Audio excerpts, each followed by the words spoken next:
Nutritious food is expensive. True or false? It's false. We can afford good nutrition with cheap prices.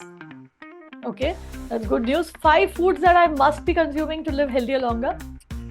Leafy green, lentils and beans, fermented food, nuts and seeds, and whole grains. What should I avoid? You should be avoiding ultra processed food, sugary beverages, refined grains, processed meat, and artificial sweeteners and flavorings.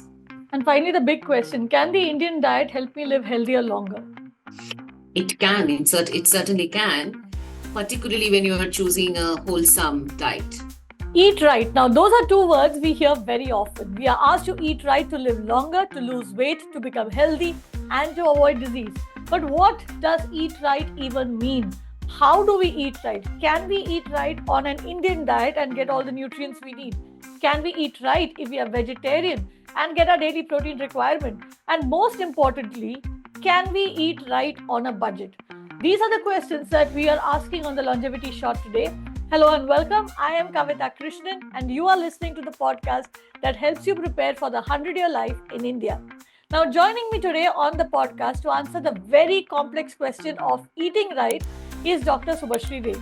Now, Subashree has a PhD in clinical nutrition. She heads wellness at the TVS Motor Company, and in her day job, she designs sustainable well-being programs to help staff become more healthier and productive. Now, Subashree is also a columnist. She is an author of several research papers and books, including a brief on nutrition that she wrote for the G20. And I really can't think of a better expert today to tell us how to eat right. Subashree, welcome to the Longevity Shot. Thank you And so thank you much, very much. Kavita. Thank you very much for taking time out today. You know, this is a question that I have always wanted to ask a nutrition expert like you. How do you start your day? What did you have for breakfast today? So I prefer to have some whole grains with some proteins. I prefer to have overnight oats with nuts and seeds on top of it because it gives me fullness. I also add banana sometimes. And for protein, I have two boiled eggs sometimes. So this is my go-to breakfast. Sometimes for a change, I can have some idli as well, which is kind of comfort food for me, some pongal as well. Um, so this is my typical day and also a fruit sometimes. If I don't have time later part of the day, so I ensure that, I'm having my fruits in the morning itself. Okay. So let's start by, discussing how to eat for longevity. And before I ask you the question, let me just tell our viewers how we are structuring this. We are actually structuring this into three different parts. In the first part, we'll be talking about how to eat for longevity. Then we will discuss the very uh, complex issue of protein and how you can get your protein, whether you are a vegetarian or whether you're a non-vegetarian. We'll then go to discussing how to eat for longevity on a budget, right? So these are the key questions that we are trying to answer in this interview. So make sure you see the entire interview. And also, before we move on, make sure you follow and subscribe to the Never Too Late channel. So, Subashree, let's begin by discussing longevity. Of course, everybody wants to live longer. But is there really one specific diet that guarantees longevity? No, a single diet cannot really guarantee longevity, Kavita, but pattern matters, how you are combining your daily diet, particularly diets that are rich in whole plant foods, because plant-based food, I'm not talking about the plant-based burger or, something like that. I'm talking about whole plant foods, which are loaded with antioxidant, vitamin, minerals, moderate in protein, and also low in sugar, and if you're not eating processed food, so those kind of diets always help you having longevity. Now some special type of diet such as Okinawa, which is also we call sometime blue zone diet, and Mediterranean, of course, I mean these are the combination that we can be following for longevity. Right. Before we move on to discussing the Mediterranean diet, you mentioned whole plant-based foods. Now, for a lot of us who are new to actually thinking about, how to be eating right, we may not Correct. understand what it is. Could you tell us, elaborate a little, give us some examples? Sure. So when I say whole plant-based food, that means lentils, beans, right? Millets and green leafy vegetables, plain vegetables. I mean, more plants on your plate, right? And less processed in your diet. Now, meat and eggs and fish, these are quality source of protein. So it can be also included to your daily diet. It should be included in your daily diet, but it should be always balanced. So you should be always looking for a combination of plant-based and animal-based protein sources. So that's what I meant by plant-based. So when you look at your plate, you should be looking at a lot of fruits and vegetables, or throughout your day, nuts and seeds, also whole grains that should be included in your daily diet. So if I'm looking at my plate, and that, a lot of people struggle with also portions, and Right. we hear of calorie restriction, counting calories. Now people don't understand that. I don't understand that, for instance. So how do you actually ensure that you're getting whatever you need without having to, weigh everything that you are cooking or measure everything that you're cooking?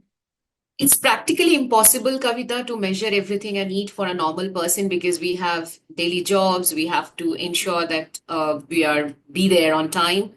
I would like to say that eat when you're hungry and stop when you are full, and do not overeat. Even if you are a little bit hungry at the end of the meal, you should stay that way. So do not overfeed yourself.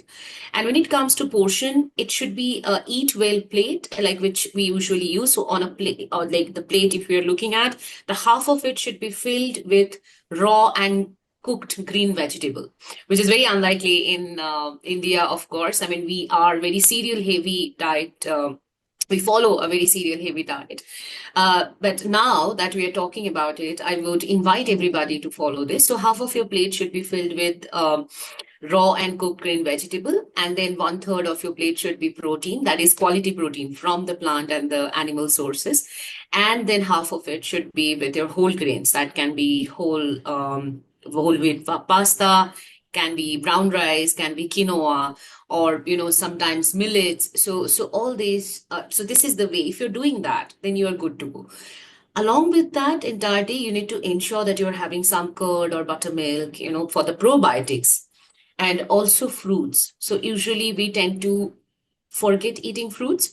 It doesn't come to our daily routine, but that has to be included for fiber, for antioxidant, for flavonoids, right? Because those are the important phytonutrients we want to include in our daily diet. So you So I said would say we forget eating a fruit. So ideally, when should we, slot that fruit in that plate? I would say two times around after breakfast and before lunch. I mean, that particular period, that is mid-morning, or maybe mid-afternoon. I mean, let's say around 4 p.m. Hmm. So 11 and 4, that should be the timing. So it should be a snack, right? In between meals, major meals. Yeah. Okay. Now, you didn't mention the Mediterranean diet, and all of us have heard about how it is, very good for health and longevity. But can you get similar benefits from an Indian diet? Yes, if it is composed mindfully. Now, if you look at Mediterranean diet, it talks a lot about eating fresh, right? Fresh produce, particularly like we were talking, fruits and vegetables, lesser meat, more fish, correct? Now, in Indian diet, if we want to make it as Mediterranean style, we need to replace the refined grains such as white rice or maida with millets. So that can be any millet. So instead of maida roti or something like white rice, we can have kodo millets khichdi, or jar khichdi. We can use coconut or groundnut oil instead of seeds oil. So oil is a very important part. I mean, fats and oils are very important in a Mediterranean diet because it's virgin olive oil or olive oil in general that is being used. But in Indian cooking system, we generally don't recommend olive oil. So coconut and groundnut instead of seeds oil, refined seeds oil, can be really good. Also including raw vegetables. See, salads are common in all diet. Now, how you are combining it? I mean, in India, I mean, if we are making salads with a lot of raw veggies and including protein the way we want, paneer or even chicken, like grilled chicken or egg, or sometimes, and including other important fats like avocado, or for that matter, we can sometime also add some feta cheese to make it really tasty. That can be it. Even beans and fermented food, and reduce the sugar intake, because Mediterranean talks about no sugar, particularly the refined sugar. So yes, Indian diet can be modified for Mediterranean benefit. Right. You mentioned, you gave us the example of how we can use coconut oil or groundnut oil in place of olive oil, which of course is pretty expensive. What about feta and feta cheese and avocado? Again, these are not local. Yeah. They are expensive. What can we replace these with? Well, feta like cheese, because here, I mean, in India, we don't have a culture or abundant use of cheese. I would say paneer can be really good option. So you can just toss the paneer, don't fry it. I mean, see the problem again. I mean, again and again when I talk, this just comes to my mind that in our culture or community, we have a tendency to deep fry things. If you look at paneer, any paneer dish for that matter, so the paneer will be fried first. Even a vegetable korma, for that example, for that matter, it will be all the vegetables will be fried first, okay, to bring the taste. So the moment you're frying something, it's absorbing a lot of oil. Also, the nutritional value or the quality of the food is gone. So if we are using paneer, I would say that we use raw paneer, or just saute fry, very, very less fry it. So that way we can use it, or simply just raw paneer chunk can be used. Avocado, really, we can't replace that. So maybe nuts and seeds can be good option, because it's all about good fat, right? That we need to include. Mm. So we can have like nuts and seeds instead of avocado. Yeah. Okay. Now, since you're talking about healthy fats, there is this mindset that fats are not good for you. Hmm. So, do Hmm. we need to completely eliminate fat? And what is your position on ghee? Is that something that we should be having more of? Well, Kavita, my PhD is in ketogenic diet, so you can understand how fat is important in ketogenic diet, because 80% of the diet is by like composed by good fats. Now, this is a myth. Let me tell you this. Fat elimination is a myth. You should not be eliminate fats from your diet, because it's vital for your brain function, for your hormone synthesis, even cell integrity. I mean, how can you perform all these things without fat? So we have to focusing on healthy fats, like I said, and I will again say nuts and seeds and avocados, cold pressed oils. Of course, ghee is a fantastic source of good fat, because it contains good quality of fat that helps us in multiple things. So avoiding ghee is a myth again. What we can avoid is hydrogenated fat, which is vanaspati for that matter. Also, very hard butter. So these are the things that we should be avoiding, not ghee. So our focus should be on having cold pressed nut oil and sometimes ghee as well. It's not bad. Then again, the entire fundamental about fat is the portion, is the quantity. Even if it's a good fat, even if it's best for your heart health or your brain health, you need to be restricting it no more than 40 grams per day. The moment you are having a lot of fat in your diet, I mean, it will be converting into energy or getting deposited, as fat cells. So, yes, so that is about fat. You should be mindful about your portion and the quality or the type of fat that you are eating, but should So, not avoid at all. yeah, so 40 grams per day is what you said. How much is that in terms of, teaspoons? Teaspoons would be like, if I talk about tablespoon, so it four tablespoon that we can have, but 40 grams for not only just cooking. I mean, it's overall. So you are getting some fats uh, from the food as well, right? But then again, I mean, it's again individualistic, right? I mean, somebody is following some other regime, or somebody who has restricted carbohydrate. For them, it's important that they're getting the required amount of energy from fat. Otherwise, from where they will get it, right? So it's totally depend on like vary from person to person. But But 40 thumb grams rule for is a 40 normal grams. person. Yeah, 40 yeah, grams or 4 tablespoons of yeah, whatever yeah. kind of fat you're having, right? Correct. The other big, uh, you know, The other big thing that we are constantly being told is to eliminate sugar. Now, do we need to eliminate sugar, and is it even possible? Because sugar is, of course, a byproduct of a lot of things that we eat. Eliminating sugar is not possible at all because sugar has different forms. Even if we are talking about complex carbohydrate, so sugar is a carbohydrate, right? It's a simple carbohydrate. Now, multiple, I mean, even if you're talking about fructose, which is coming from fruits, is a type of sugar. So, eliminating sugar is not possible and it's not needed also, but we can minimize it. We can be mindful that the source of sugar is what in my diet. Let's say, for example, natural sugars such as fruits, like we talked about. Now that's sweet, that also fructose. These are fine because it is, it doesn't have the glycemic load that simple sugar put to it. I mean, the refined sugar, the table sugar that we talk about. Added sugar. So let's say when you are having added sugar to your daily diet, for example, adding to tea or coffee or any other drinks, or added sugar can also be obtained from cold drinks, also from fruit juices. I mean, all these things need to be reduced. So added sugar should be kept at a minimum, let's say 25 grams per day, ideally, according to the recommendation. But if you ask me, Kavita, in current time when we are having very sedentary job pattern, people are sitting, they are not roaming around, the physical activity is less. I would say that we can restrict it to 15 to 20 grams. I mean, we just need to be mindful to reduce it as much as possible. So when Correct? you say 15 to 20 grams, and I'm going by what you told us for the Again, fat, it would be around a tablespoon of sugar that's yeah, allowed to yeah, yeah. per day, That's it. Added sugar added because sugar. you are taking sugar from other sources as well, Right. right? So, Also, yeah. I mean, let's face it, Indians have a sweet tooth, and I mean, the variety of desserts that we have, it's very difficult to go through life in India and not have desserts.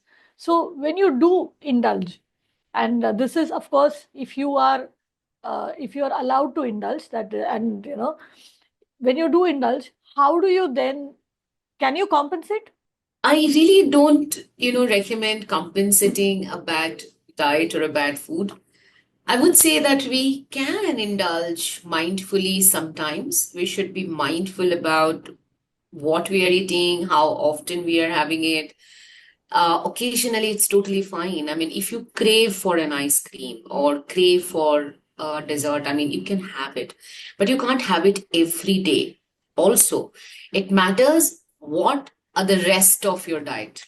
What is there in the rest of your diet, right? So, if you are having already a cereal heavy, refined sugar cereal heavy diet, for example, roti, like chapati and white rice, then also you are taking multiple times of tea and coffee which contains sugar, then you need to minimize your dessert intake, right? So this is just mindful.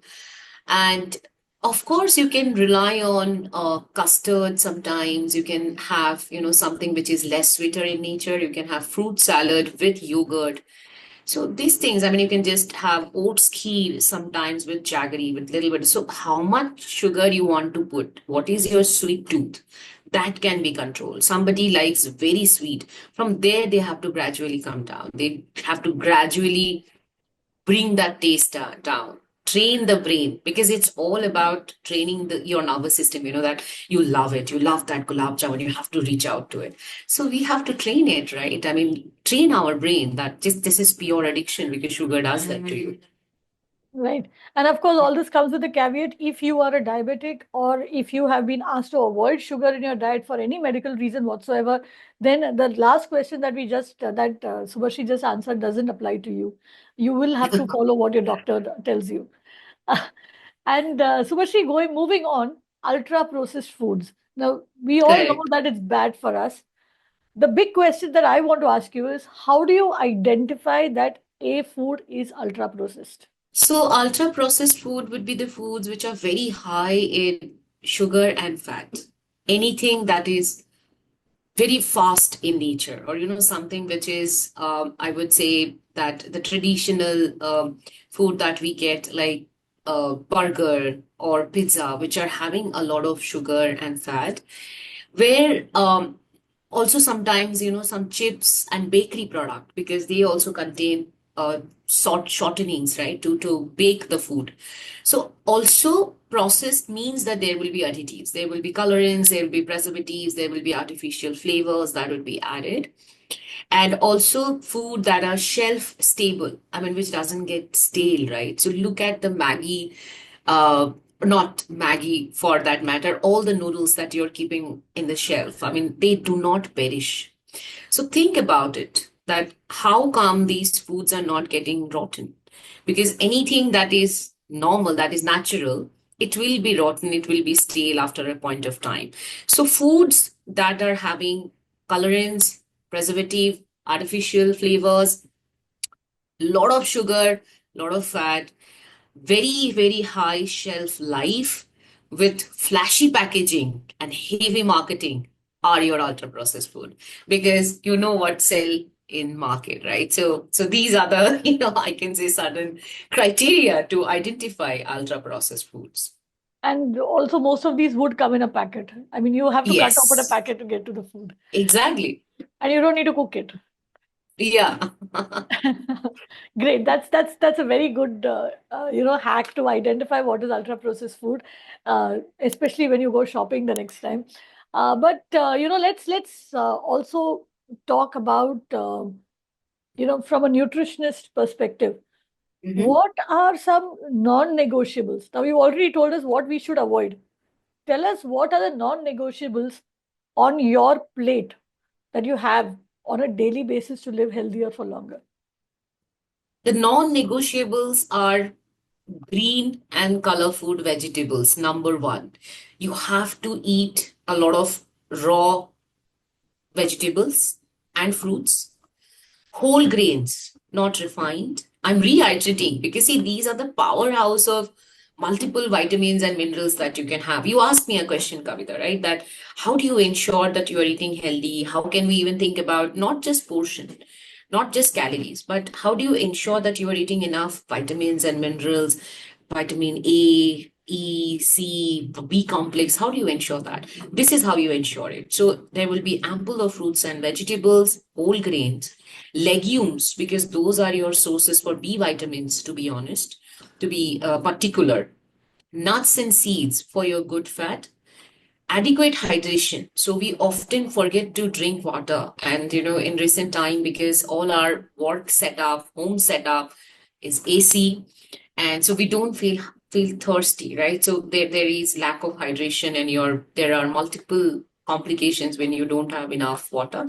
So adequate hydration by not just drinking water, but also by eating watery fruits like watermelon, cucumber. So these are 90% water, and of course minimally processed food. So if just we are doing that, we are good. And also fermented and probiotic and protein, so I would go with that. Okay. Now, the other thing, and this is very inherent to the Indian culture now, fasting, which everybody is now doing, to lose weight or to live longer for whatever reason. Fasting is actually a very inherent part of Indian culture. We already have, certain parts of the year when we fast. So, is the fasting that we are doing for religious purposes enough to give us health gains, or should we, what we do for health, should that be separate from it? Fasting for religious uh, purpose and health outcome, it depends, right? So fasting can be beneficial if it is done right. You need to hydrate. You need to not binge eating right after you are breaking your fast, and not consuming sugar laden fasting foods. So, no offense, but look at the fasting food that we usually have here. So, religious fasting is a very different thing. I think it's very spiritual wellness, the well being that is coming here is spiritual in nature. But if you're doing fasting scientific way, like I really believe in intermittent fasting, because it is now scientifically proven, but you have to know that how you are doing it, you are consistent, and you are not going overboard. Somebody also do 18 hours of fasting and just 4 hours of, so those are very extreme kind of nature. So if you're doing fasting correctly, like there are 5:2 methods, there are, some people just do 2 days of fasting completely. So this is the way, if you're doing it's correct. But religious fasting has a very different agenda altogether. It's more of a spiritual in nature, I would say, because when you are breaking your fast, you will be having so many delicious food coming to you, particularly, I see even from at my home, I mean, my mother, so my mom will be first taking a shondesh, like, I'm a Bengali, right? So she will first take a shondesh and then she will be like, I'm feeling so good, right? So that is not something, we are talking here. So we have to be very mindful when we are doing fasting. So So what religious. is the scientific way to fast? Yeah. How do you So I do would it? say scientific way to fast, which is actually not fasting, Kavita. It's actually the scientific standard, So I would say that let's not eat anything after 7 o'clock, and which is extremely, extremely beneficial. You won't believe the kind of benefit we can get in terms of insulin resistance, people who are struggling to lose weight, people who are struggling to manage their diabetes, like their sugar, right? So the moment you stop eating after 7:30, you are good, correct? So I would say the fasting should be 14 is to 10 pattern to begin with for the beginners. Sometimes I would also recommend 12 is to 12 to start with. Do not eat a very heavy dinner that we do usually in Indian, household. So we have our dinner at 9 and 10 and have very heavy food because we are hungry throughout the day, right? So because we are fasting, so we can do that way. Yeah. So essentially, what you're telling us is eat your dinner at 7, the last meal of your You, day, 7, yeah, 7:30, and yeah. then you have your breakfast at what time? You should have your breakfast at 9, so that would be giving you a 14 hours of 14 fasting. hours. 14 Right. hours. And then you have your lunch as you normally do. Yeah, So you're yeah. not Try to. eliminating a meal. No, not at all. And also, this is funny, but I should share this with you. So many people come to me and say, because we are doing 16 hours of fasting and 8 hours of eating, can we have just two biryanis on those 8 hours? So, because it's like, it's all about just fasting, right? But it's not. So even if you're fasting, the quality of your diet matters most. So you have to ensure that you are eating healthy. Doesn't matter if you're fasting, you're not fasting. So your diet should be including all the important things that non-negotiable, etc., that we have discussed. Yeah. And of course, taking from what you just told us, one biryani is okay, probably a smaller portion of one biryani, not two biryanis. No, but then the biryani will not help you get the kind of nutrition, right? I mean, how will we ensure But let's vitamins? face it, I mean, you can't tell an Indian not to eat biryani. No, no, you eat biryani, You but should eat don't it, think yeah. that because you're fasting, you can have biryani every day on that eating window. You Yeah, understand what I'm so trying to say? fasting should Yeah. not end with a feast. That's what you're telling us. Yeah, yes, yes. So, final question to wrap up this part of the interview. We keep hearing of superfoods, and Ah. every now and then something something suddenly takes over social media and becomes this go-to superfood that everybody is having. Of course, a lot of Indian foods have also been in the spotlight for that.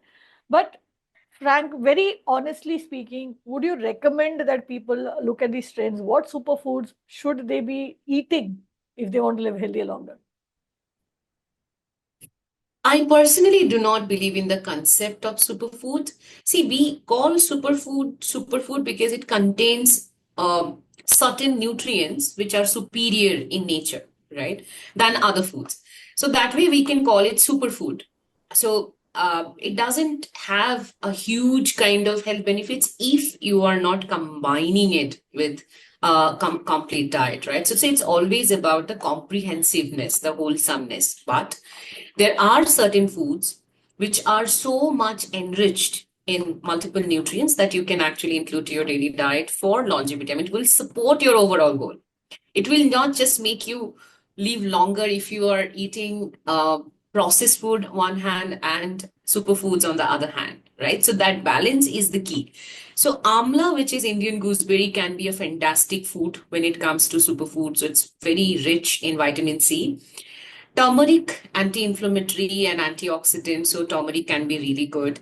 Moringa, it's actually something which is very high in iron, calcium, and vitamin A.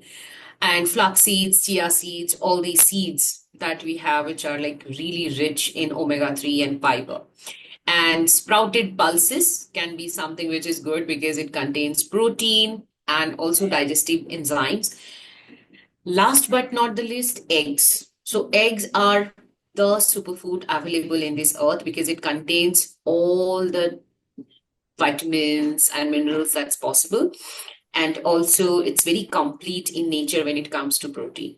So these are a couple of, foods that we get. There are multiple, but if you ask, like, we can't, like, the list can go on. And because for me, if one thing is superfood, for the other person might not be. But these are certain things which has medicinal value and has a lot of nutritious value as well. Yeah.